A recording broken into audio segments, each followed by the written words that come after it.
Please be seated.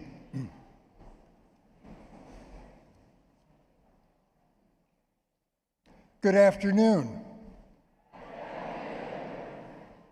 It's going to be a great afternoon, you guys.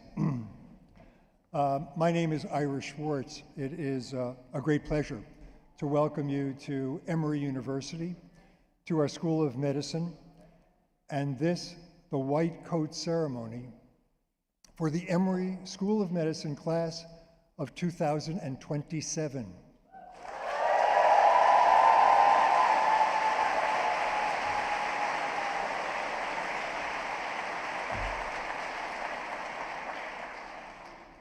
Bill, it's going to be another rowdy crowd this year, I'm pretty sure. Indeed. On behalf of my many colleagues, the faculty, staff, students, our small group advisors who are here, it's also my pleasure to give you a warm welcome to our fair city, Atlanta, Georgia. Absolutely. We think it's an interesting place to live these days. We are delighted to be together, as we say these days, in real life, in person, on this mild fall day here in the Deep South. We have, for you visitors, we have weathered a very steamy summer down here, which probably isn't saying much since apparently the entire northern hemisphere of planet Earth has had a steamy summer. Indeed. But today it's going to be different, and I do need to thank my best friend Bill Ely for calling his important friends at the Weather Channel and fixing a nearly meteorologically perfect day here in Atlanta, Georgia. Thank you, Bill.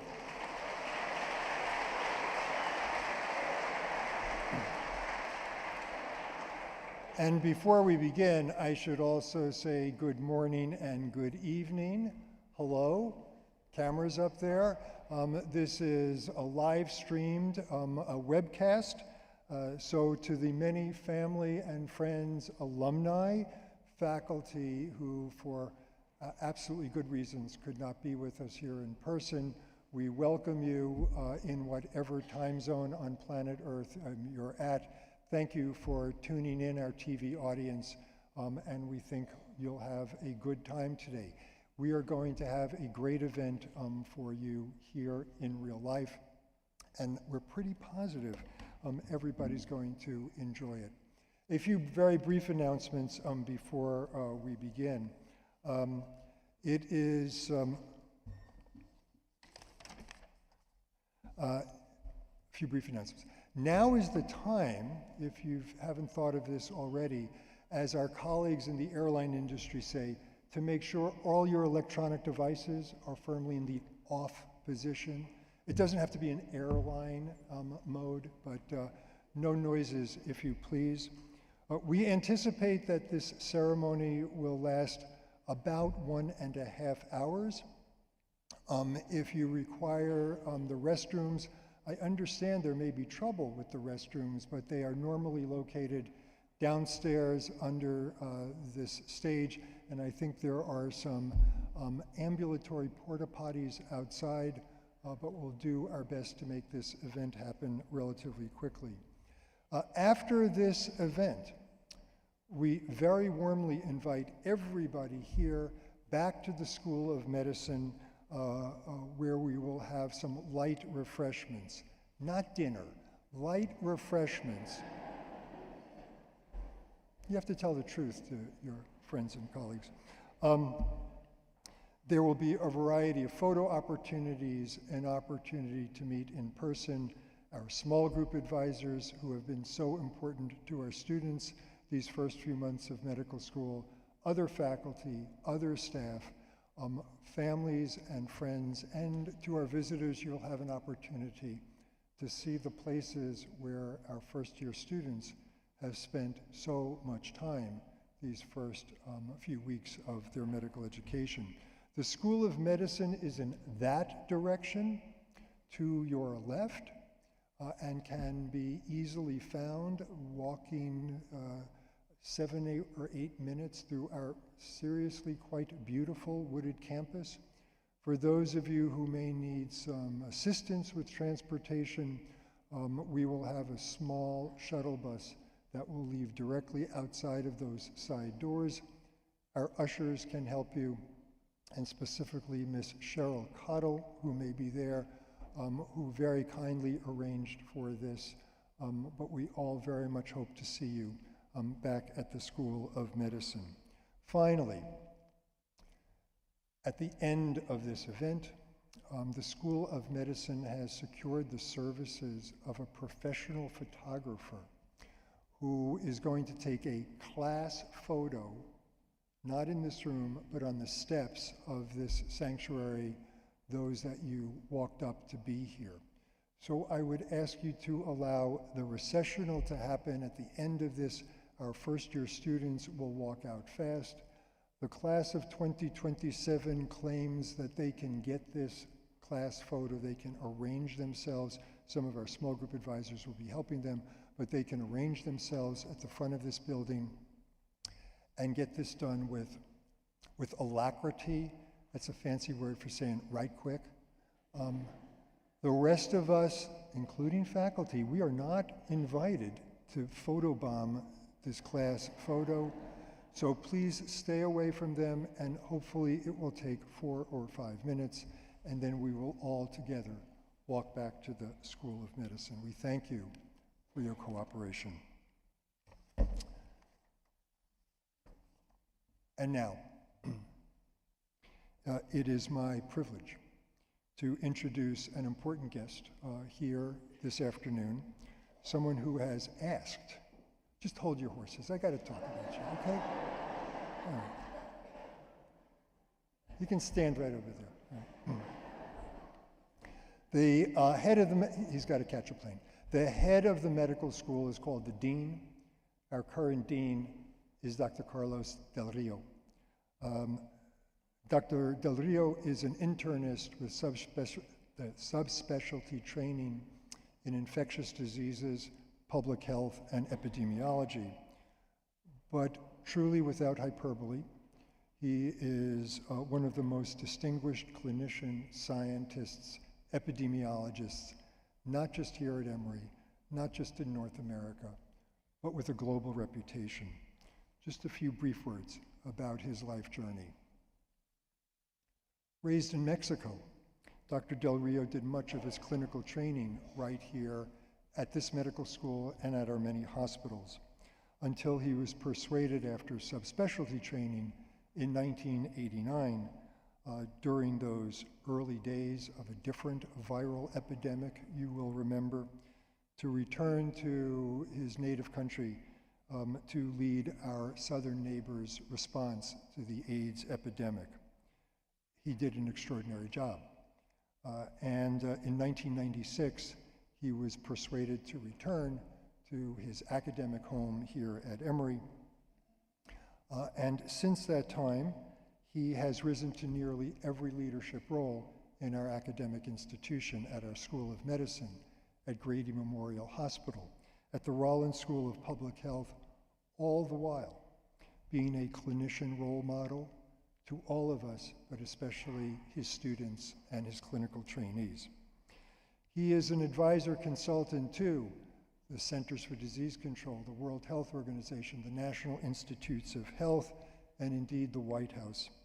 And so his face and voice may already be familiar to you, because in the past nearly 4 years of the global pandemic that we are all in this room managing to live through, he has been a frequent contributor to the local, national, indeed, and the international press. He indeed has to catch a flight to Washington in a little while. Carlos Del Rio, thank you so much for being here this afternoon. Dr. Del Rio.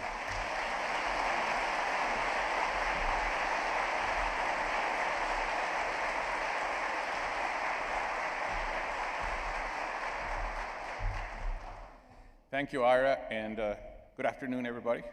This is a great day, but think about this as only a sort of a dress rehearsal. In 3 years and 7 months, you will come back here for your graduation. So just remember that.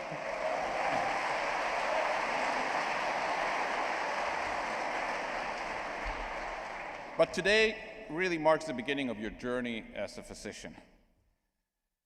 As you know, a white coat has served as sort of the preeminent symbol of a physician for about a little bit more than 100 years. When you think about a child's memory of what a doctor is, it's a pediatrician, a person in a white coat frequently, and they'll think about it that way.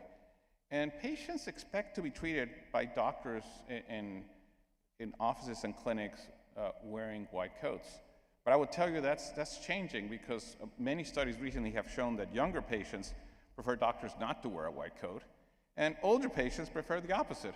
So sometimes you may be sort of wondering whether to take your white coat off, you put it on, what do you do, depending on what the patient you're seeing, right? Now, you might be really surprised to know that up to the late 19th century, doctors did not wear white coats. They actually wore black coats. And black was considered, like it is today when you wear a tux. Black was considered a sign of formality. And the physician-patient relationship was considered as a very serious and formal event, and therefore physicians were supposed to wear black. But it was not until Joseph Lister came up with the concept of antisepsis that things began to change. And it was really then when physicians started wearing white coats as opposed to black, because it was supposed to be a symbol of cleanliness, of being more clean and having the environment being clean. Black, as you think about it, you can put a couple spots in it and nobody would notice, but white is pretty clear that you have something on it, right? So keep your white coats clean. Now, I will tell you, as I said, not all doctors wear white coats, and pediatricians, for example, frequently don't. Psychiatrists certainly don't. And many professional societies do not endorse white coats. And in fact, many of my colleagues in infectious disease hate white coats. They think white coats are there only to carry bugs and to help in hospital-acquired infections. I wear a white coat. I'm an infectious disease physician, but many of my colleagues absolutely refuse to do so.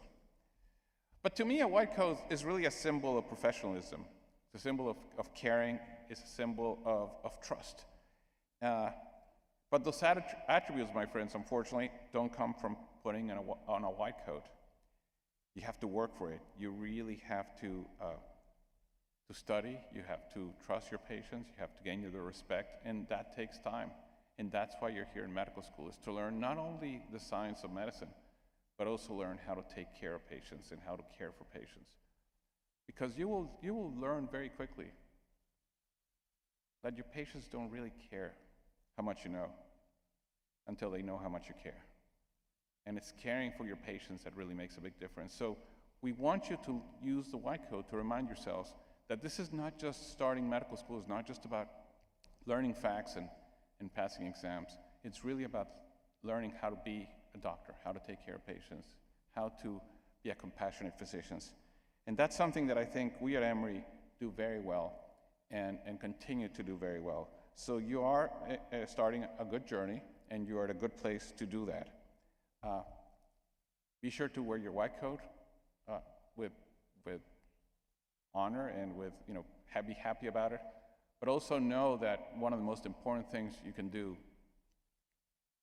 is gain the trust of your professors, of your colleagues, and of your patients. And you will do that not by wearing a white coat, but really by learning how to be a physician. This is an incredibly rewarding and enjoyable profession. And I want to end simply by saying, welcome to the profession of medicine. Being a physician, it's a great privilege, but it's also a huge responsibility. Sometimes you will learn medicine from your teachers. Sometimes you will learn it from books, from articles, but you will always learn medicine from your patients. Treat them with professionalism, and you will earn their respect and trust. Not only will that make your job a lot easier, but also way more enjoyable and rewarding. Welcome to Emory, and welcome to medicine.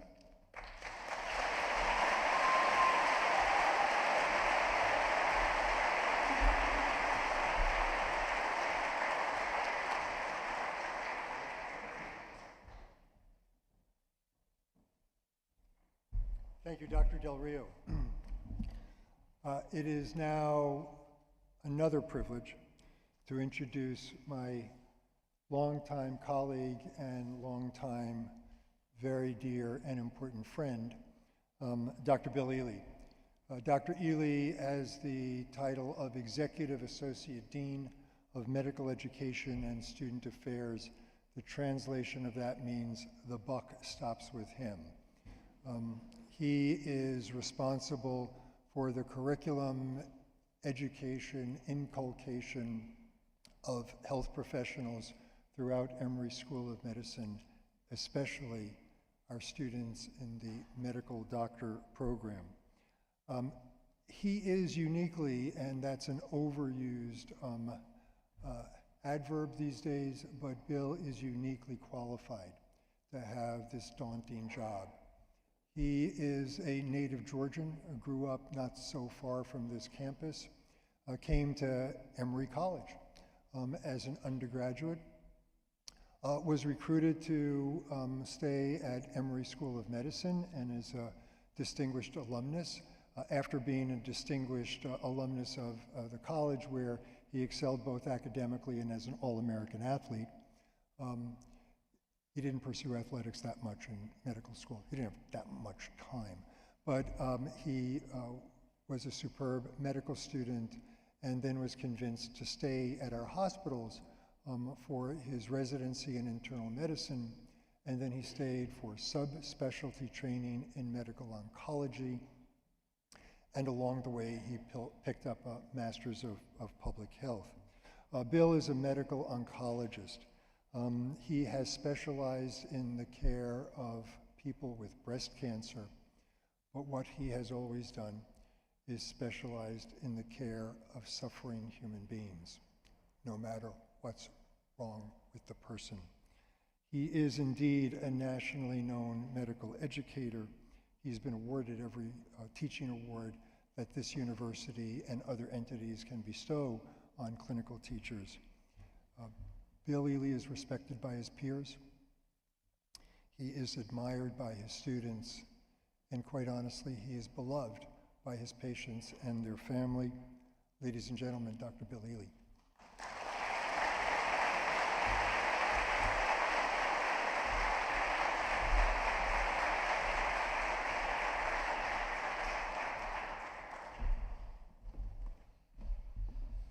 Thank you, Dr. Schwartz. I only wish my mother was alive. It is great to see you all. It's great to see the class of 2027, our small group advisors, our families and friends, our alumni board. We have 3 alumni members here, Dr. Barbara Williams, Dr. Kelly DeGraffenried, and Dr. John Johnson, who's our president. If y'all will stand so they know who you are.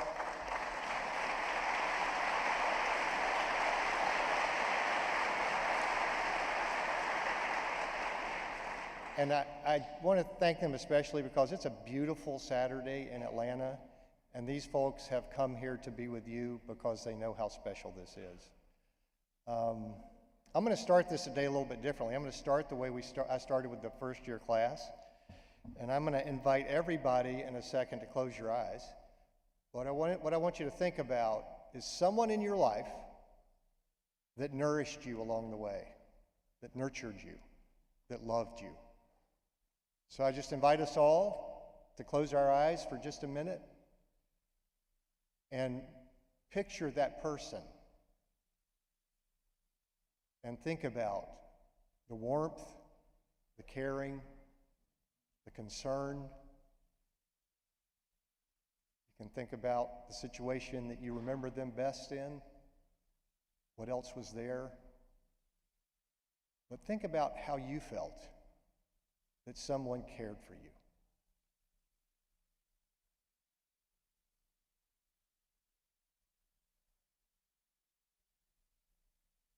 Thank you very much. That is what this profession is about people caring for others. It is the only reason these people got to be sitting out here, because someone cared for them. And as you'll hear later, now we are going to care for each other by being in community with each other for the next 4 to many more years. And a spoiler alert on the 2027 date, over a third of the class is going to spend more than 4 years here getting extra degrees. So, and I hate to tell the parents that, or thinking, oh my goodness, but they're going to like it here. They're going to want to do extra things, and all I can say is they're going to change the world for good. So please forgive us in advance for keeping your child or your loved one longer than 4 years. As others have said, we're overjoyed to be together today to celebrate really what's a ceremonial step that these exceptional members of the class of 2027 are taking on a path to become a superb, compassionate physician. I'm going to spend the next few minutes, and the class will understand the next word. We're now going to orient the other parts of the crowd here. And we know what orientation means, right? Person, place, and time, right? In Dr. Schwartz's words. I will provide you with a demographic snapshot of who the class is, bring you up to date on what they've been up to these last few months. They've been very, very busy. And then I'm going to try to provide some insight into what their lives will be like and how we can best support them through this rigorous training. I will use the orientation motif that Dr. Schwartz used to tell you about the class. I'm going to orient you, but I'm going to start with time.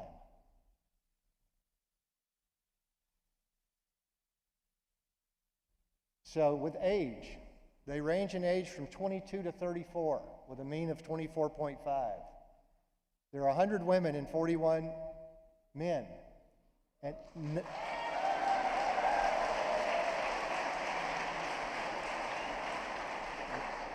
we're in a church, so I can say amen. 92% of our students did something else in between college and medical school. That's a trend around the country, as is, by the way, more women in medicine than men. But just to let you know, 92% of our students have another experience, which I will just tell you leads to a lot of experience and other life diversity instead of what their major was in college and what they did there. This is the states they hail from when they have to say what their home is, and as you can tell, it stretches from Florida to California to Maine to Texas to the Midwest. They literally represent people all over our country and the world.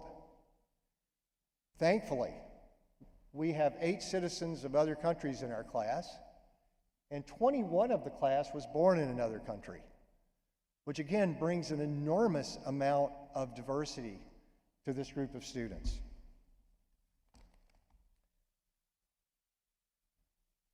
These are the colleges they attended, and we have one of our Georgia Tech joint faculty giving the high five down here, because for the first time in a long time, maybe ever, Georgia Tech has more students in every medical school than any other university.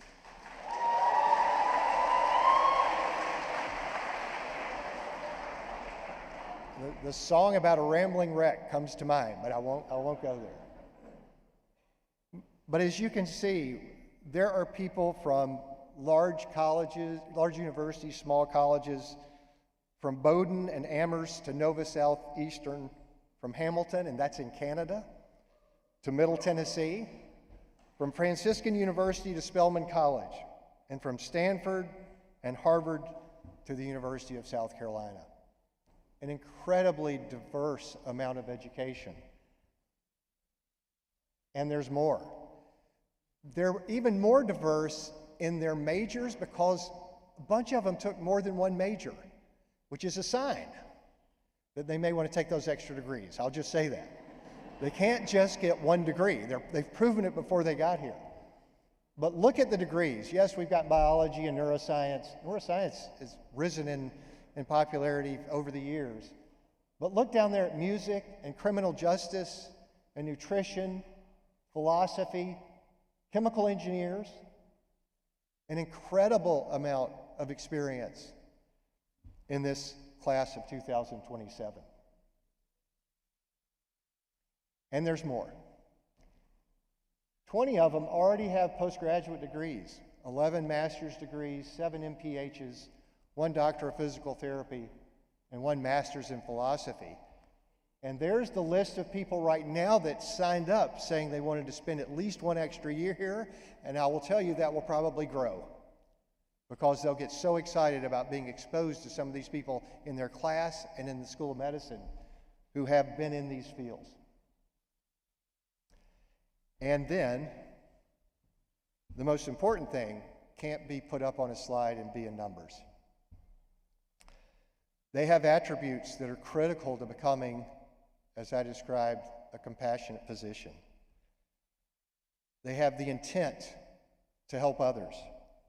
They have curiosity and kindness and compassion, diligence, dedication, integrity, and much more.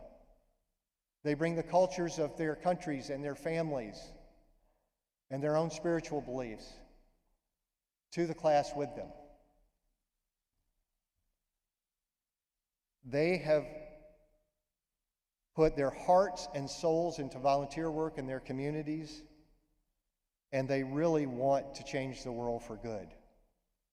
I describe them often, and every year I say this, they're the most altruistic group of people gathered together I have ever been around. We believe, because we accepted you and you accepted us, that every one of you, class of 2027, has the aptitude, the courage, and the character to become outstanding caregivers to those who need you. So thank you for being here. All right, that's who they are. They're amazing.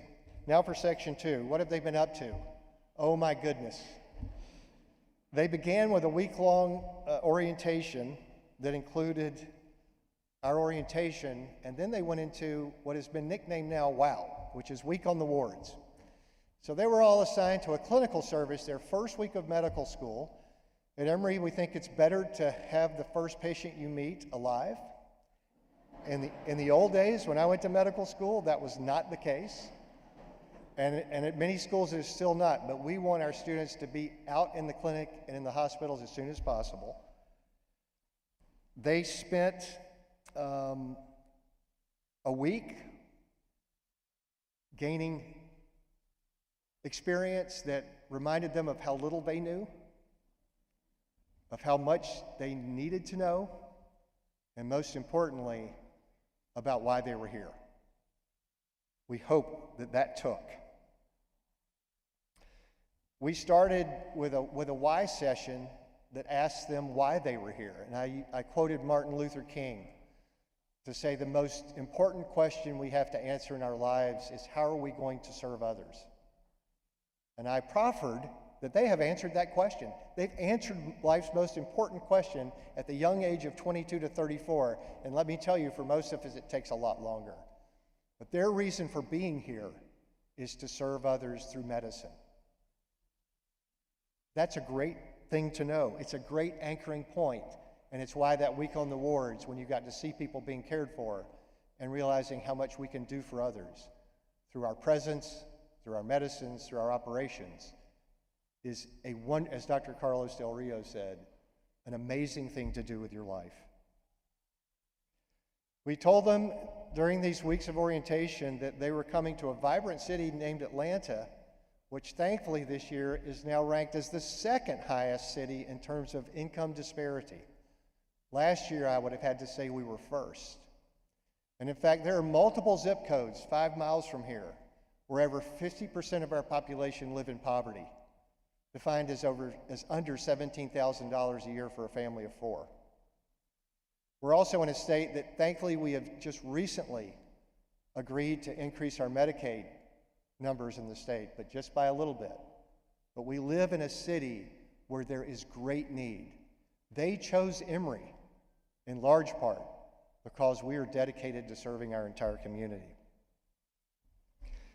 We used a word that I want you all to hear today, and that's transformation. We think that people change. Our DNA probably doesn't, although it probably does in response to the stresses and tribulations of being a doctor, now that we know DNA can do that. But we change from the day we walk in medical school to the day we walk out and for the rest of our lives. We're going to talk a little bit more about that, but we call it transformation. We told them the basics of being a doctor, and if you haven't heard this, some of the family members may have not, they're going to spend at least 4 years in medical school, followed by 3 to many years in residency. The largest number I ever saw on somebody's badge was a PGY-12. And that was somebody I just couldn't get a job. No. Actually, they had many jobs before they got a job.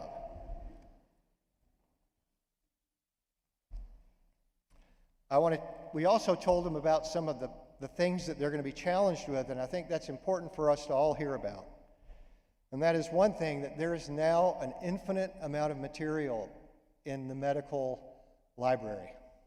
It's electronic, it's growing all the time, and there's no way anybody can read all of it. So I consider it infinite. I guess AI will be able to read all of it. I don't know if it'll be able to interpret all of it the way a human can, but it will be read electronically. But they go from a defined material in college to an infinite material in medical school. They went from, most of them had letter grades, and they've been motivated by those grades on tests and the grades that they got in college so they could get in medical school. We don't have letter grades intentionally because we learn to help others. So that motivation to do well on tests is great. The motivation to learn for others, we think, is the greatest motivation a learner can ever have. So for that, they have to go from a passive learner to an active learner. Dr. Del Rio also mentioned your patients are going to be your best teachers. No question about it. They will have you stay up later and burn the midnight oil to see if you can find out the answer to what they are suffering from. It is a wonderful thing.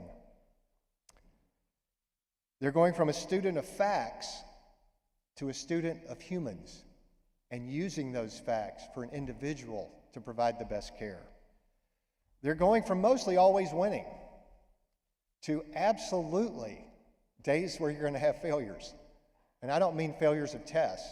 I mean feeling stupid and not knowing what you can do for someone. They're going to go from having answers to tests, and we're still reinforcing that by giving these kind of tests, but to, as Sir William Osler describes it, the everlasting perhaps, which I think is the best 2 words describing medicine I've ever heard, because we rarely know exactly what's going on or why it's going on. They're going to become very close to all aspects of the human experience: birth, joy, sexuality, parenting, family milestones, sadness, illness, suffering, and death. They're going to be called into this with their patients' lives.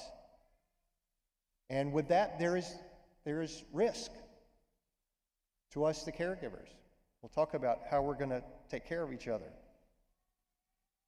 And if you've just heard that, if everybody's anxiety didn't go up in the class, but it usually goes up in all the physicians when you think about, oh my gosh, this really is a hard job. It is also, for me, and I speak for many people, the most fulfilling thing I could ever do with my life. So yes, it's stressful, it's rigorous, it causes me anxiety, but oh my goodness, I get better and better at quelling the anxiety and better at enjoying the beauty of helping other people. And we go from being the center of the universe, as we were when we were born. I say the I, and then we go to we can help. And the we is about everybody else. It's about thee. The students met these folks the first week of orientation, and they are really important people. These are the small group advisors for the class of 2027.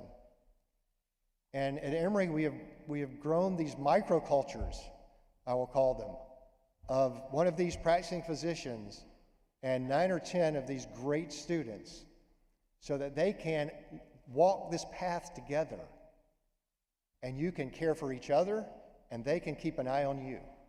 And sometimes, you know what? You're going to keep an eye on them. You're going to grow into that. But you're going to say, Dr. Shaw, are you okay today? You know, Dr. Rollin, what's going on?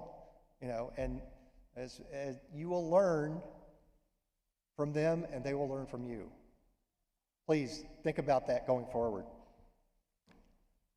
They get to meet with these folks 2 to 3 days a week in these early months. And they're going to be here today to put on the white coats of the people in their group.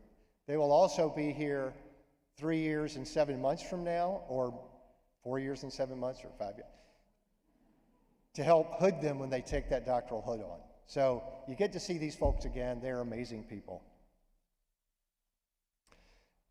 Early on, again, is getting them ready, and I want you to know that we care about our students deeply.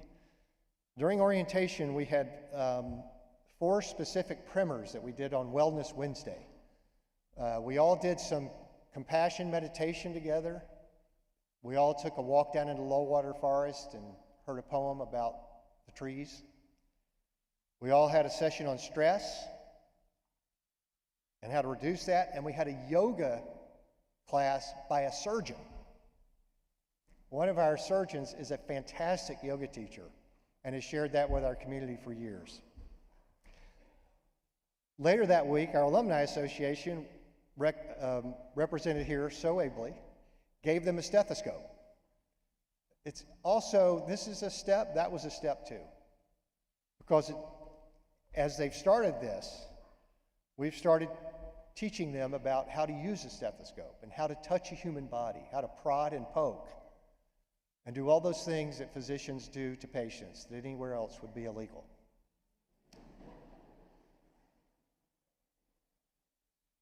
They've entered some serious academic subjects. They've done Prologue 1, which is an introduction to social determinants of health and disease. They've done human development, embryology, tissues and cells, neural function, integrated human physiology, and they are now right in the middle of nutrition and metabolism. Bless you. We start with a phase called the healthy human because we think it's important for our students to think about health, their own and their patients, before they start headlong into disease. They've already been asked to digest the first of a few thousand slides, and I don't kid about thousands. I don't want to know how many. But they're filled with acronyms and foot-long words, and many are Greek and Latin, and we don't even realize it. At the risk of overstimulating your all's sympathetic nervous system, I'm going to put a couple of slides up. So just take a deep breath. So you may not have seen this slide. I have to use it. The great thing about this slide is there are no words on this slide except complex. Can you relate to that? I'll give you another couple. I won't do too many, I promise. So this is our dear Dr. Pallas. This is, and I wish the slide is great because it looks kind of complex, doesn't it? But he's made it so easy. There are just a few words, and they're colored, and they're nice colors, and all you have to do is memorize those words, right? You got it. I wish. That's part of that slide, now broken down. And those are just a couple of the pathways that are represented. And there are very few words on there. And I'll tell you this, the wonderful thing about medicine is for each of those pathways, there's probably 20 or 30 or 40 PhD dissertations. We know so much about each of those steps. We know so much about those molecules now. It leads to amazing things. But for the students, it is incredibly daunting. And I just want to acknowledge that. And they've started volunteering, they've started playing sports together, they've been hiking together, they've been doing things as a class in our community that make our community a better place. The academic work is incredibly difficult.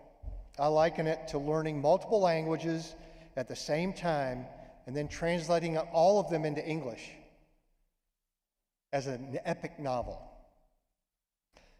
The students have already had their introduction to the anatomy lab, and this next semester we'll start with anatomy and an outpatient clinical experience. We'll start this semester, and I didn't notice, if you didn't notice, one of those majors was an anatomy major. If you all don't know who that person is in your class, you should find out and start plying them with food and bribes, because you want to be on their anatomy table. They're also assigned to a community learning project. All of our students go out into the community because we believe with all of our heart that's an essential part of being a doctor. For those people, families, even your friends, you may not have gotten the calls you normally do. You may think that people don't love you anymore. That's not true. They have been working really hard. And while we have them working at a brisk pace, I can only tell you it's going to increase over the next coming months and years. You are going to learn a lot in this life. You're going to handle it with grace and understanding of what your limits are, and you're going to rely on each other to help learn how to teach, and learn how to stay well. I'm going to ask all of us, with all this stress, and medicine is rigorous, the stress they're feeling in this first 18 months, I will just tell you, prepares them for the stress of a clinical service, where they're then really into all those things I talked about. Everything from life to death and everything in between that makes us who we are. So I'm going to tell us for the next, what I want to give advice about is the following. I would ask each of us to ask two questions on a regular basis. Am I maintaining a healthy body, mind, and spirit? And two, why am I in medical school? It is so easy. In fact, society begs you to be distracted about why you're in medical school. And we do too. Why are you taking a test? What is this huge test called Step 1? That is not why you're in medical school. You're in medical school to help others.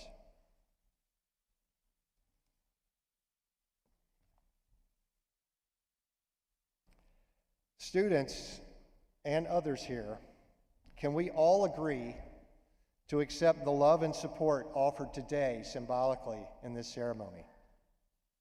From your small group advisors, your deans, people in our university offices of religion life, counseling, student health, 3,000 faculty members in the School of Medicine, our staff, and many others.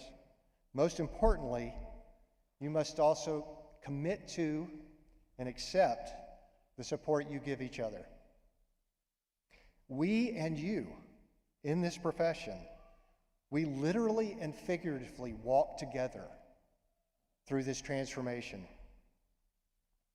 It is impossible to walk it alone and thrive. Along this path, we will more likely caution you to slow down than speed up. We will not allow you to go faster than you should, and we will be there for you when you stumble. We all stumble. Our sincerest hope is that your patient stories and lives and your ability to help become a compelling, joyful force. That the stories of your patient and their kindness towards you are accepted as the extraordinary gifts they are, as you lead lives dedicated to service, learning, and research. Simultaneously, with the support of your colleagues, family, and friends, you will learn to successfully care for yourselves and your families and your teachers as you become humane, compassionate physicians. To summarize the experience of medical school, one of our senior students helped Dr. Jack Shulman, who was my predecessor, with what we affectionately call the smiley curve graph. And I want to share that with the families. So, it's a theoretical graph, but I think what it does very nicely share is that there are struggles we go through in this transformation to a physician. And I want to stick with that upward slope, that as you all become physicians, you're going to have a most amazing life. Now, I've got another slide, and I think the students will understand this. It's more of the day-to-day life of being a medical student.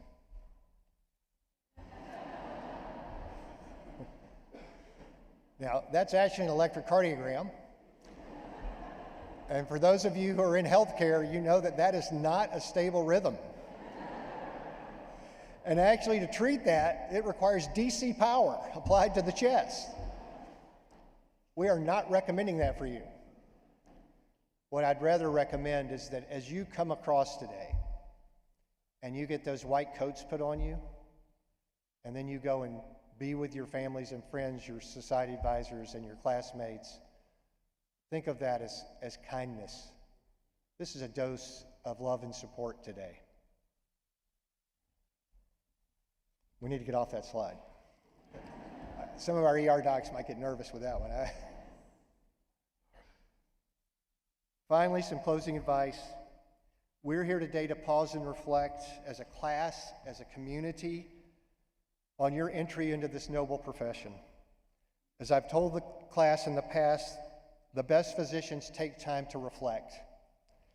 I ask the loved ones here to help us by reminding your loved ones, our students, that slowing down and reflection are a necessary part and healthy part of being a human and physician.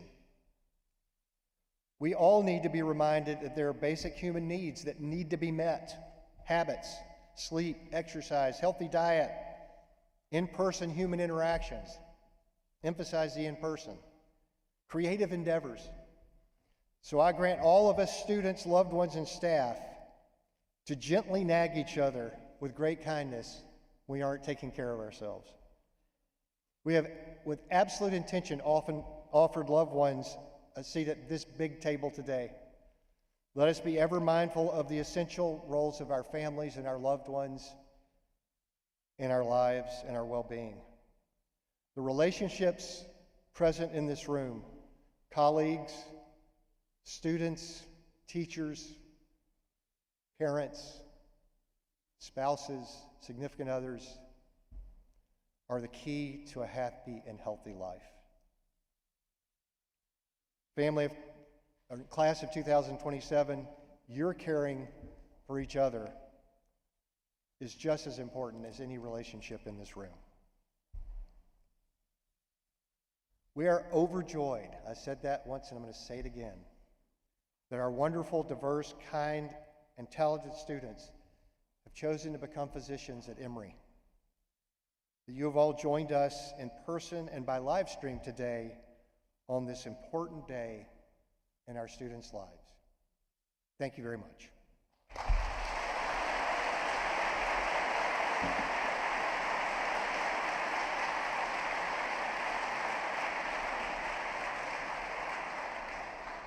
And now for the main event. But first, on doctoring, Dr. Del Rio, thank you. On Doctoring is a book that all of our students got this week. It was penned or edited by Dr. John Stone, who is the Dean of Admissions, incredible poet, cardiologist, and teacher here. Dr. Jordan Messler, one of our residency alumni, has given this book to our students for the last 10 years. And part of it is written on our, it's called Gaudiamus Igitur, is in the program today. I'll read the first two words the first two lines, because I want to intrigue you with this poem. For this is the day you know too little, against the day you will know too much. Dr. Stone wrote this for the 1982 graduating class of Emory, this particular poem. I think it is the best representation of what it is to be a physician that has ever been written. So I commend it to you. It's online on NPR permanently and is exalted around the country. I remember Dr. Stone. All right, I'm going to ask for forgiveness. We've had our gratitude part. Now I'm going to ask for forgiveness. These students have some really, really complicated names. I am but one human, and I'm going to do my best. But please, I ask for your forgiveness in advance. Now I'm going to ask, we've already started with our society advisors. Dr. Bond, if you could send our students to the back and have them line up, please.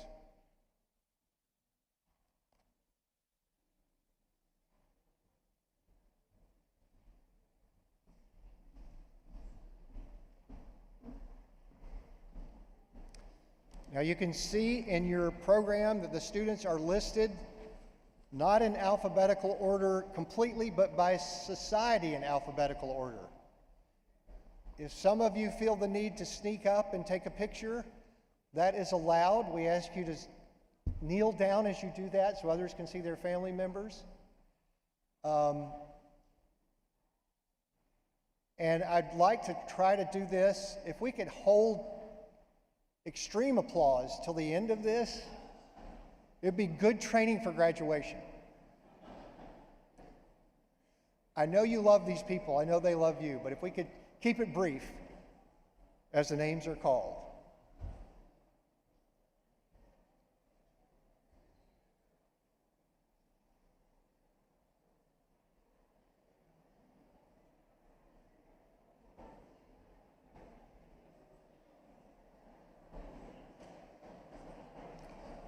All right, we're going to begin with the Crumpler Society, and you can come on up.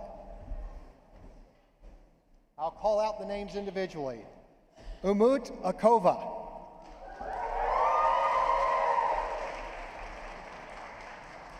Elizabeth Beveridge.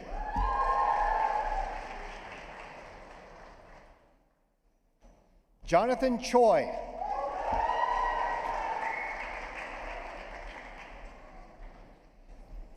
Maria Elena Cunningham.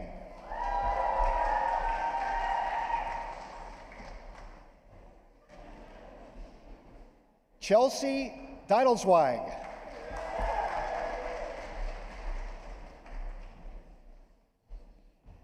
Hitardi Dugaretti.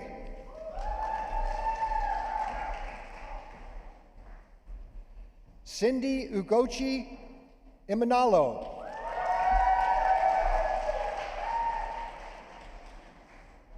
Deborah Pfeiffer.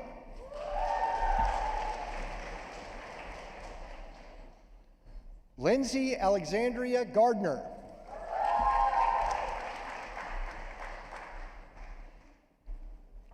Ramya Ginjupali.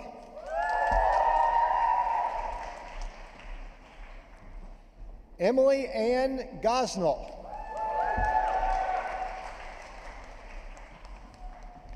Ryan King Huang.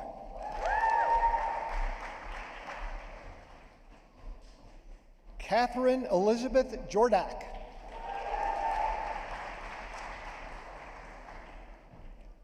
Harleen Carr.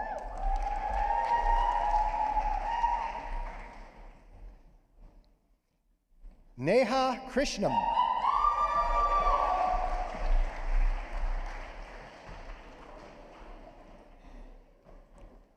Evelyn Liu.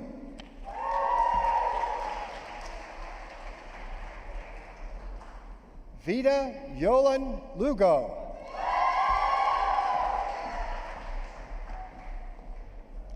Mac McCaffrey.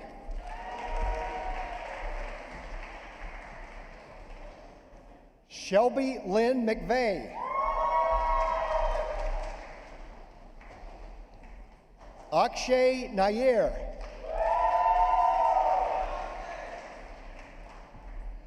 Chayagosium Christine Oamadiki.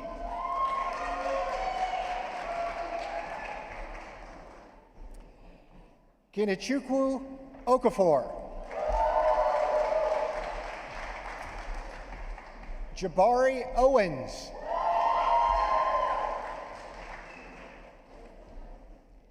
Nina Ramo.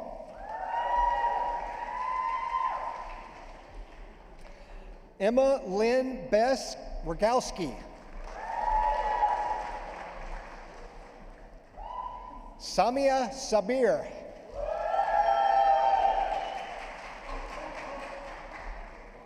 Alicia Shaw.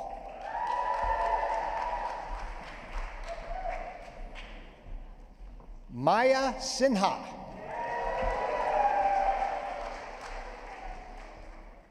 Maxwell Sue.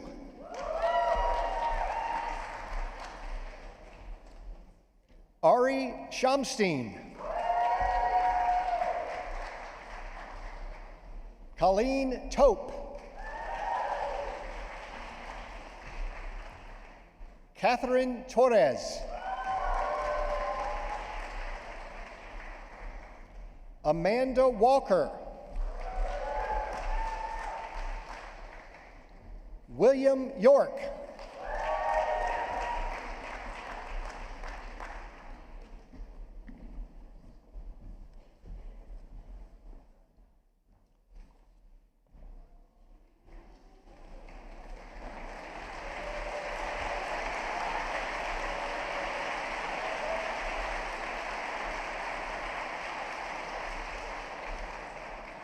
We will now continue with the Hamilton Home Society.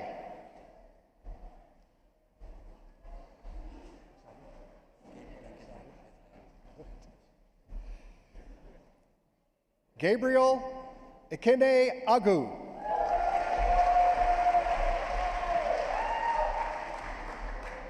Liana Alquero.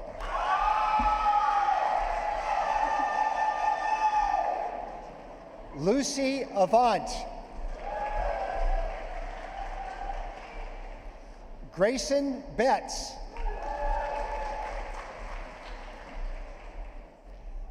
Lisa Brantesi. Jared Capuano. David Cowan.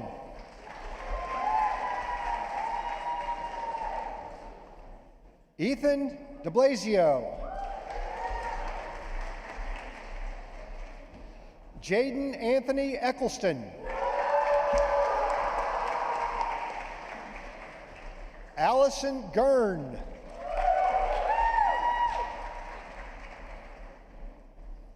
Lily Gullidge.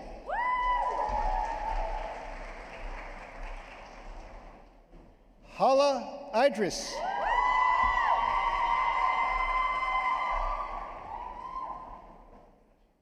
Maya Corbett Carcare. Matthew Kipp.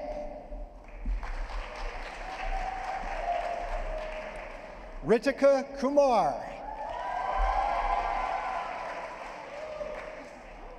Brandon Lee. Greta Annette Lisa. Alex Lutz.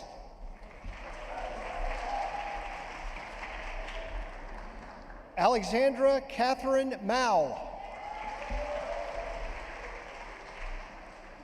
Carissa McWright.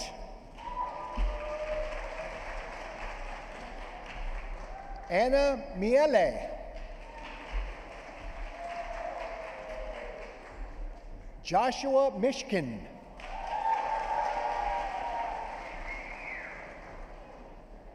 Isha Molnikar.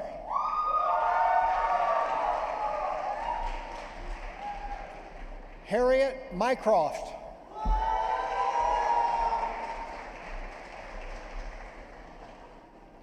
Ragiswari Nayak.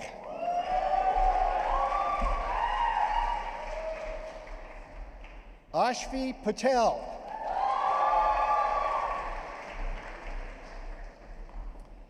Ornella Pellicero.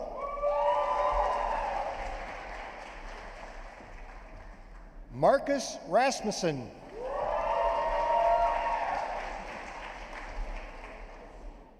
Alex Rizai.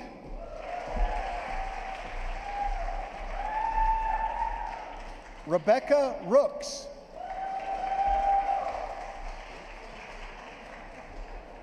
Mariah Sanders.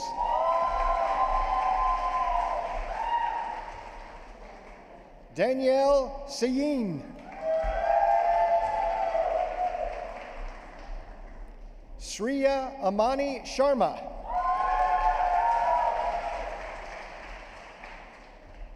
Sarah Wishloff.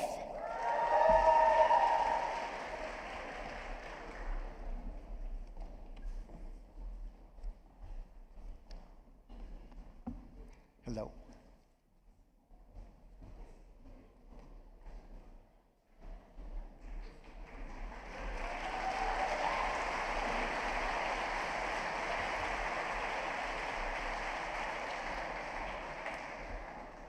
We will now continue with the Luella Klein Society. Ready? All right.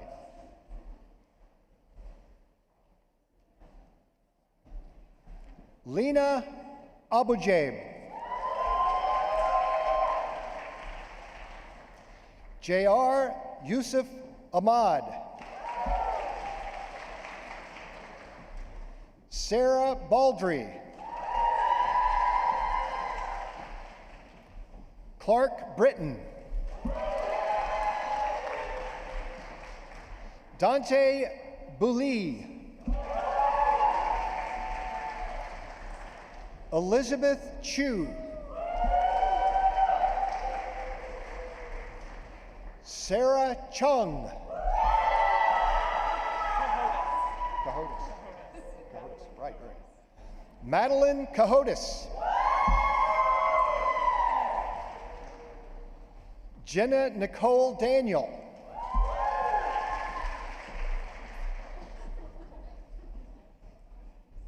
Shrutikona Das.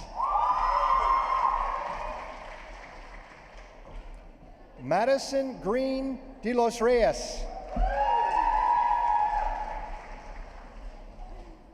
Teresa Durham.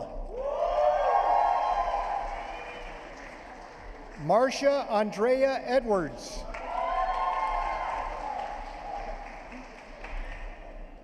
Alesso Mateo Griffin. Julia Harris. Matthew Lee Harris.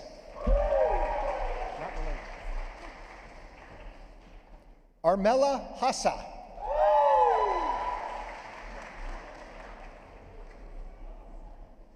Elihu Philip Osawi Igbenadalar.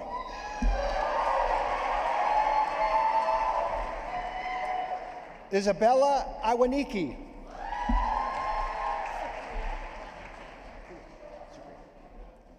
Supriya Rani Jain. Arushi Katan. Margaret Stacy Lim. Celine Moawad.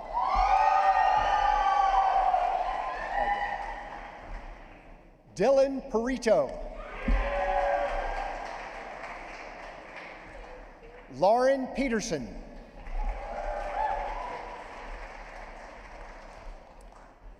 Sabrina Raymond.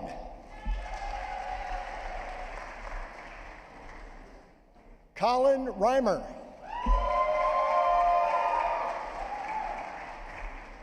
Renee Roberts. Edward Starling. Hallie Stevens. Samuel Levi Straisman. Sydney Maya Taylor Klaus. Noah Logan Margolin Tobin. Elise Van Leer.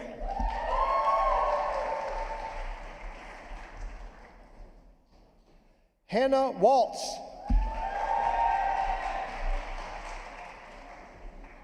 Emma Wood.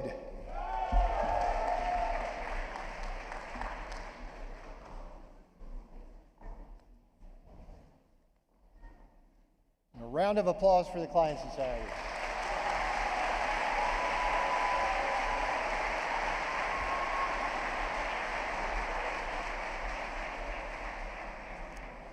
While we're waiting for the next group to get ready, all these societies think they're the best, okay? So it's a little bit of sibling rivalry here, but it's okay.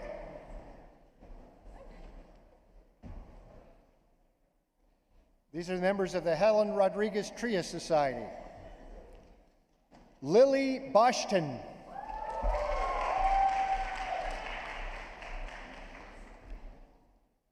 Anirudh Bigmal.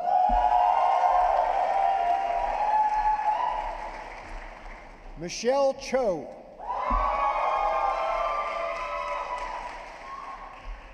Ravi Dwan. Stuart Duffield.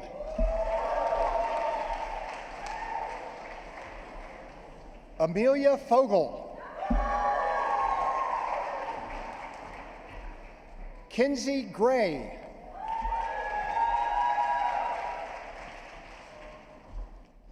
Hadley Grundman.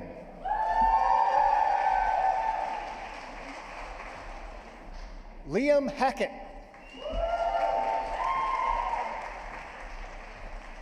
Brantley Holland.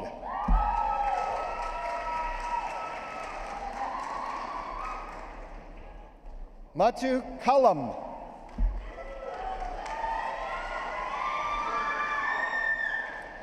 Jackie Karpowitz.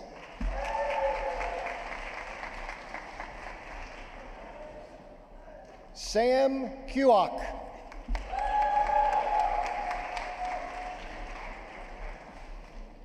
Ali Levitis.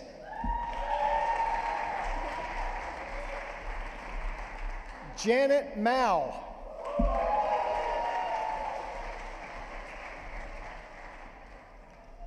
Zoe Merchant.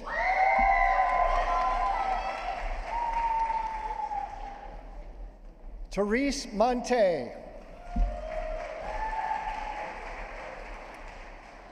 Allison Murphy.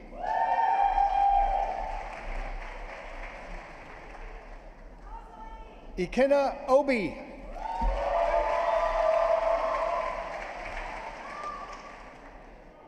Ifeanwa Vivian Ogu.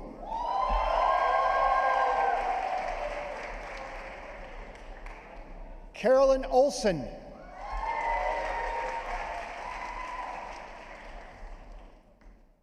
Ariana Rahimian. Anna Olivia Rappaport.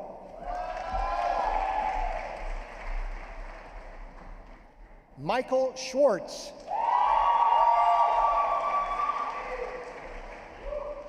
Alexis Shaw.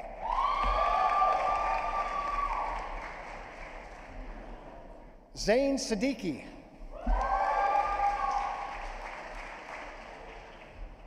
Olivia Lynn Singleton.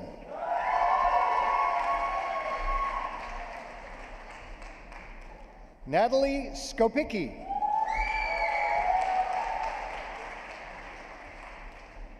Catherine Pauline Tong.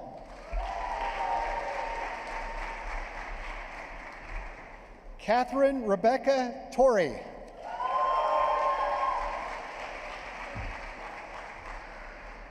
Justin Waldman.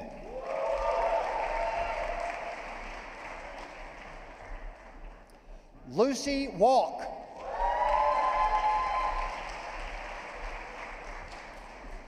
Megan Walsh.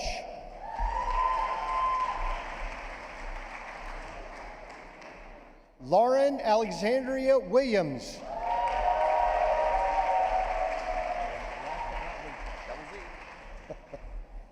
Zachary Andrew Zaccardi.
I see a lot of smiles. And for the visitors upstairs, you can see some of the preening. These white coats will never be as clean again, just to let you know. The ceremony is nearly over. Before we end, I want to do two things. First, very quickly, say out loud some of the people whose work over the last few months made this happen. This was a particularly challenging time to make an event like this happen. So I want to have and there are many people, but I want to have an especial thanks said out loud to Mona Ingram, Cheryl Cottle, Faith Levy, who's been extraordinary in the admissions office, Megan Ray, and June Eddingfield. So can we thank these people?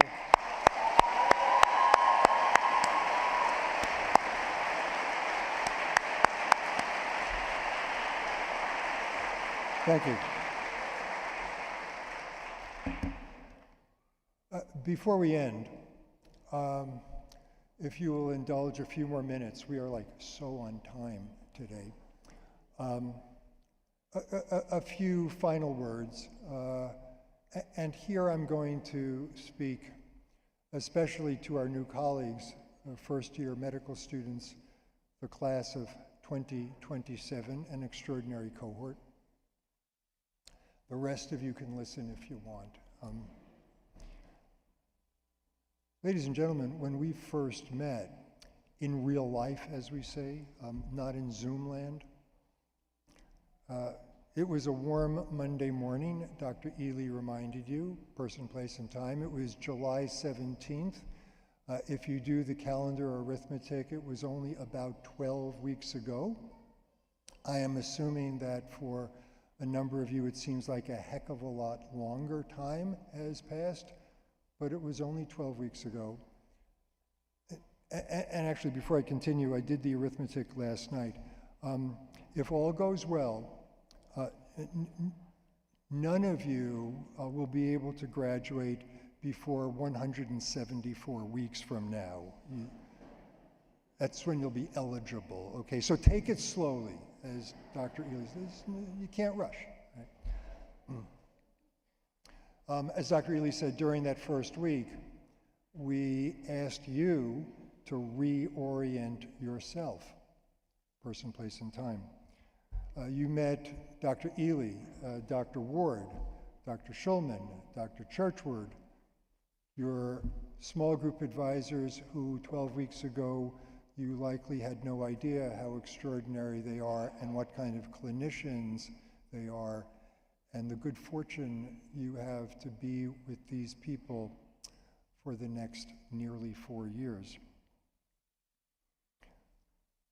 We also transparency is a big word these days, we transparently told you how each of you got here. Why you got here is up to you. But how you got here, we told you. We told you what Dr. Ward and I and the many dozens of faculty involved in the admissions process looked for in our applicants this past year. And I told you transparently, and I'll disclose to family and guests, you are the distillation of over 12,000 applications to Emory School of Medicine. That's the real number.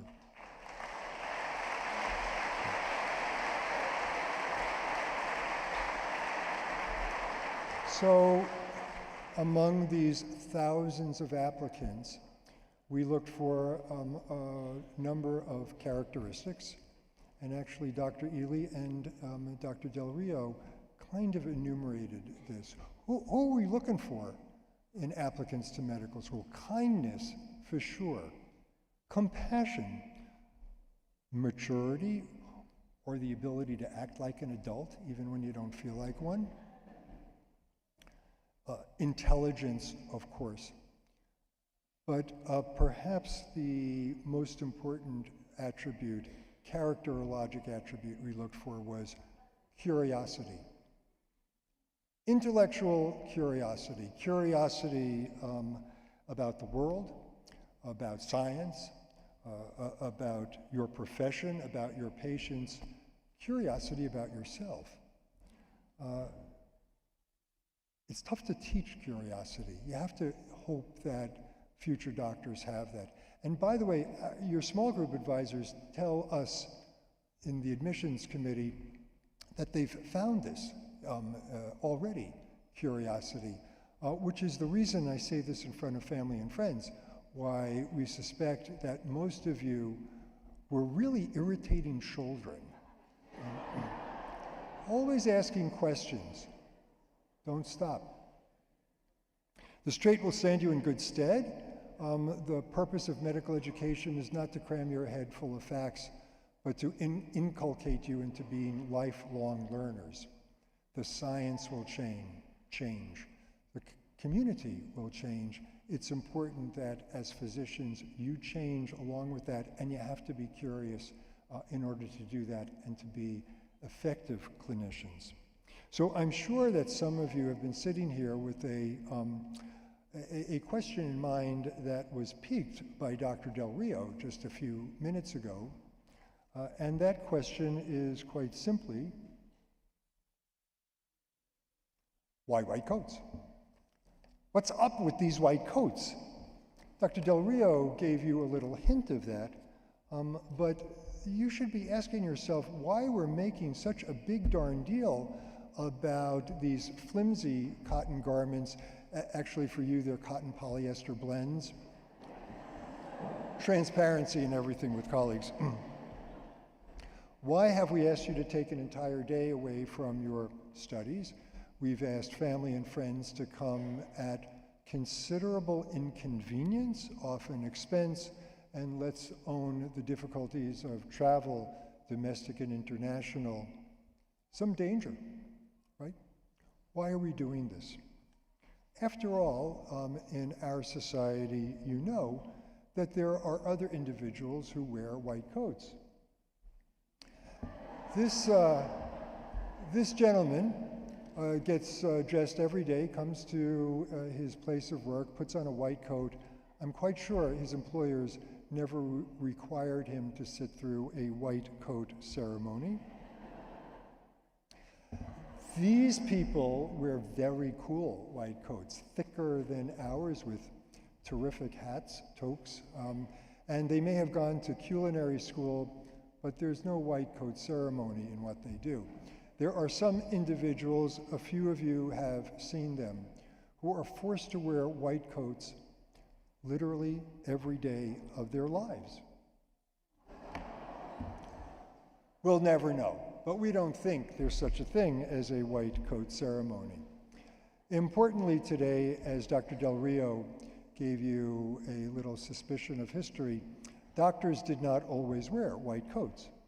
We'll be finished here in a few minutes, and you will take your visitors back to the medical school and walk them across the mezzanine to the Woodruff Health Sciences administration building, where there's this extraordinary 60-foot mosaic, and also a number of marble representatives of doctors long gone.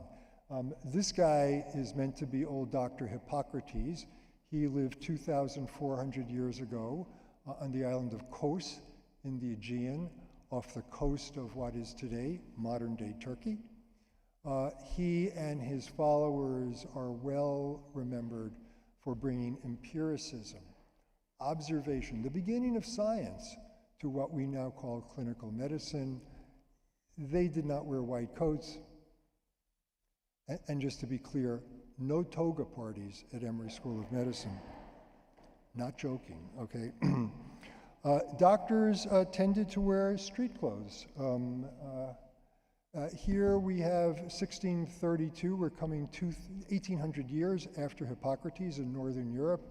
The extraordinary Rembrandt van Rijn paints this anatomy lesson of Dr. Tulp, Nicholas Tulp. And here Dr. Tulp is demonstrating the dissection of the left forearm of an unfortunate cadaver. Dr. Tulp was the head of the guild, the surgical guild in Amsterdam for many years. And here he's showing his both colleagues as well as students important anatomy. This guy was so famous, not only was he a great surgeon throughout Northern Europe, he was beloved and elected Burgermeister, mayor of Amsterdam 3 times. This is not the time to get into politics, you guys, just want to say that, okay. Lots of white collars, no white coats. Moving to the other side of the Atlantic, this is a representation of a Southern general practitioner somewhere in this part of North America around 1860, just before the beginning of our Civil War. And you see this GP wears probably the best clothes he could afford at the time, either in his clinic or making house calls. Certainly no white coats. Moving to the second half of the 19th century, this is an amazing portrait of Dr. Samuel Gross, painted by the remarkable Thomas Eakins, a Philadelphia-based painter, trained in Paris, but painted mostly on the East Coast of the United States in Pennsylvania. Dr. Gross, 1875, absolutely the most renowned surgeon in North America, published hundreds of papers, a 2-volume treatise of surgery, translated into multiple languages and sold overseas. And here we see a heroic figure, scalpel in hand, bloodied hand, doing what we historically know is true. He was opening a terrible bone infection in a 14-year-old boy, tibial osteomyelitis, which still requires surgical intervention in most cases. You may be able to see, depending upon the lighting, in the lower left of this painting, a figure squatting on the floor, meant to be a woman with her arm over her head, fist clenched. This is meant to be the boy's mother in the operating room, hoping that even though her son is being operated upon by truly the most famous surgeon in North America, she was appropriately scared, thinking that her child will still end up being crippled or even losing his life. 1875, no antibiotics, little understanding of what we now call appropriate medical practice, no white coats. 14 years later, 1889, same city, Philadelphia, probably the same operating amphitheater, is a different doctor who had assumed the mantle of best surgeon in the Northeast. This is Dr. David Hayes Agnew, painted also by Thomas Eakins, and another portrait. But here, look at how people are dressed and how they're arrayed. Dr. Agnew and his colleagues are doing a mastectomy in this amazing 10-foot-high oil painting. And here we see the beginning of white coats. Not gloves yet, actually, but the beginning of white coats. What changed? As Dr. Del Rio suggested, the science changed. By the 1890s, we are hearing discoveries of Louis Pasteur on the left and Robert Koch on the right, who had made extraordinary discoveries both in biochemistry, microbiology, bacteriology, virology, and they and their colleagues in Europe and in North America, the scientists, were busy changing the world. And the public on both sides of the Atlantic Ocean and in Asia as well were felt their discoveries to be electric. As we now sort of think about science, this was a revolution in understanding how the world worked and certainly how the human body worked.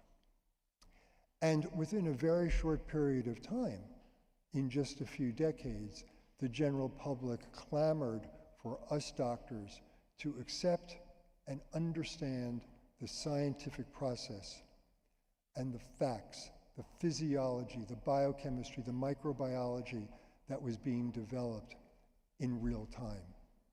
And so what doctors did was appropriated the scientific garb. We stole their white coats and made it our own. And that's where these white coats come from.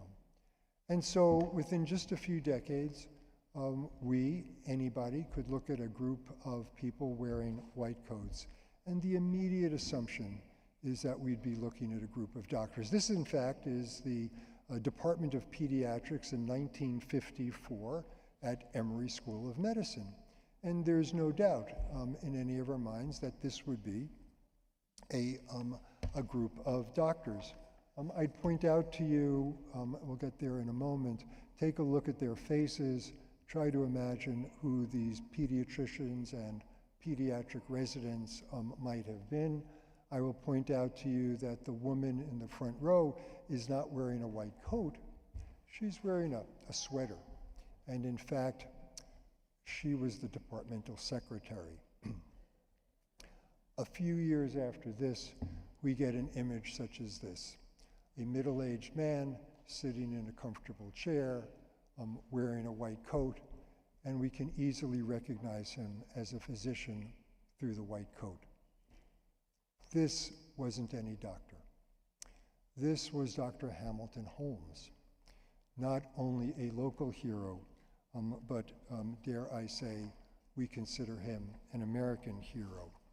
In 1961, he and a friend named Charlene Hunter had the courage to apply and to register at the University of Georgia with some police and military interventions aid, and the two of them changed the course of educational history in this part of the country, and dare I say, America.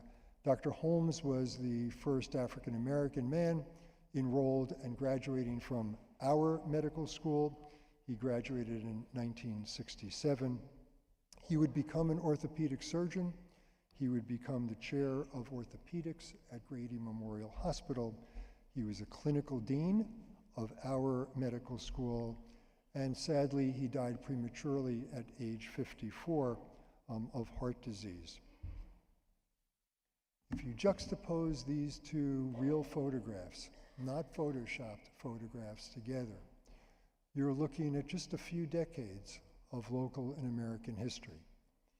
And then I would ask you to look around you, the class of 2027, and get a sense of where people are from, as Dr. Ely scientifically explained, and look at cultures, look at families of origin, look at gender, look at race, look at religion.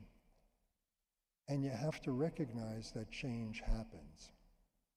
Change happens in science, change happens in America, change happens in our community, and certainly here at our School of Medicine. We call this diversity, but it's who we are. I would also point out that we are living in a city that not very long ago was segregated. We are citizens of now what some of us think is a great university that not very long ago would not have permitted many of us to study or work here. As physicians and as student physicians, we must own our history. And this is not red-blue partisan politics. This is history. And recognize the continuing inequalities of who we are and our history, and celebrate the changes that can happen. Doctors make change. We are meant to be agents of change. That's who you will become, whether you want to or not. We change people's lives. So, as Dr. Del Rio encouraged you to think about just a few minutes ago, let us end with these thoughts. These white coats that you're wearing for the first time, with your names, they're yours. How should they be worn? They should be worn with scientific authority. That's the genesis. That's how it all happened. And that's the symbolism that is important to retain. It should be worn for safety, not our safety. It's the safety of our patients. Cleanliness, honesty, no fake news in medicine, compassion, and its power. Make no mistake, these coats imbue us with a certain power. Other people look to us for that power, but we use it for others, not for ourselves. But you need hardly to be reminded that these coats have been used otherwise. There are quacks out there who claim to be doctors and wear white coats, but wear them for different reasons. They should not be an emotional barrier.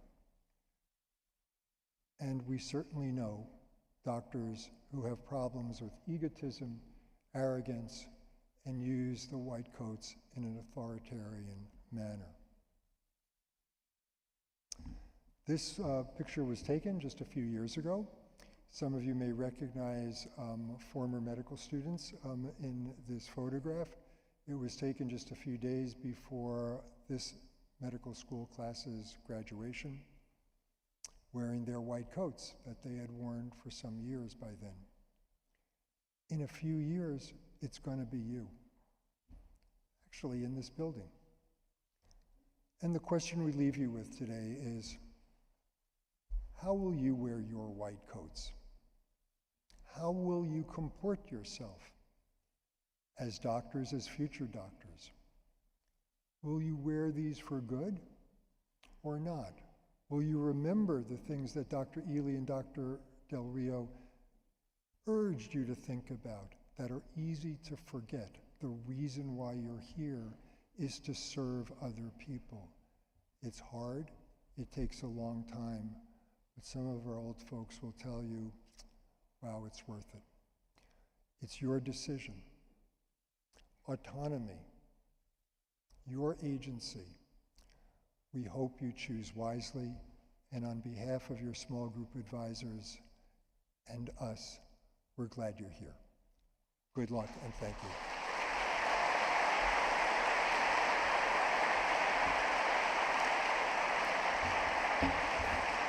Thank you. I now call on Dr. Ely to administer the oath of Hippocrates. Thank you. All right, we're going to wrap this up with the oath of Hippocrates. It's an ancient oath.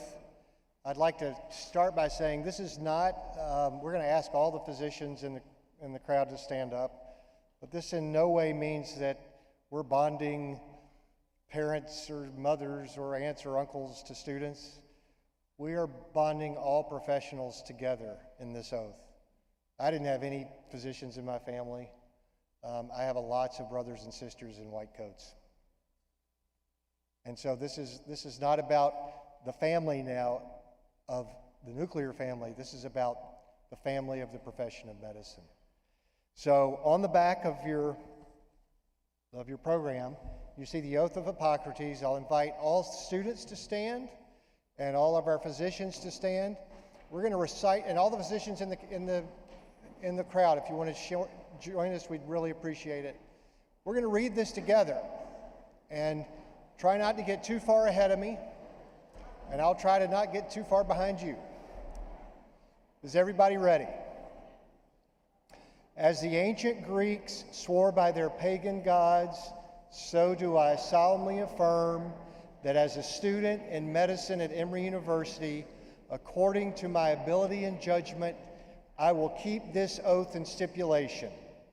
I will consider dear to me those who have taught me this art, and will impart the precepts and instructions of the profession to all those who qualify as students of the art and agree to the standards of the profession. I will follow that system of regimen, which according to my ability and judgment, I consider for the benefit of my patients, and abstain from whatever is deleterious and mischievous. Into whatever house I enter, I will go into it for the benefit of the sick, and will abstain from every voluntary act of mischief and corruption.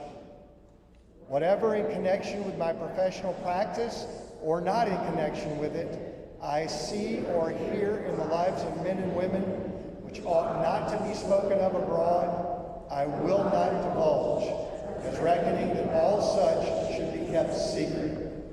While I continue to keep this oath inviolate, may it be granted to me to enjoy life and the practice of the art, respected by all people in all times. But should I trespass and violate the oath, may the reverse be my lot. Thank you. You may be seated.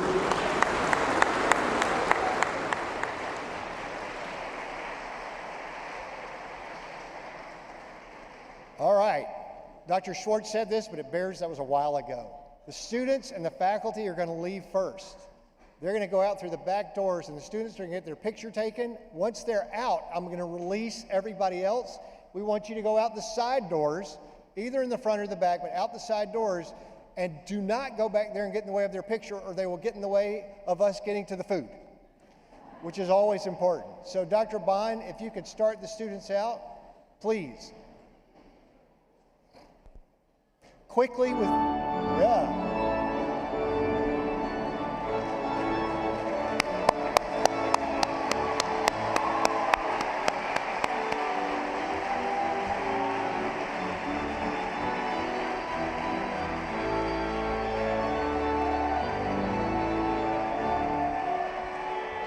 Karen, thank you. John, Barbara.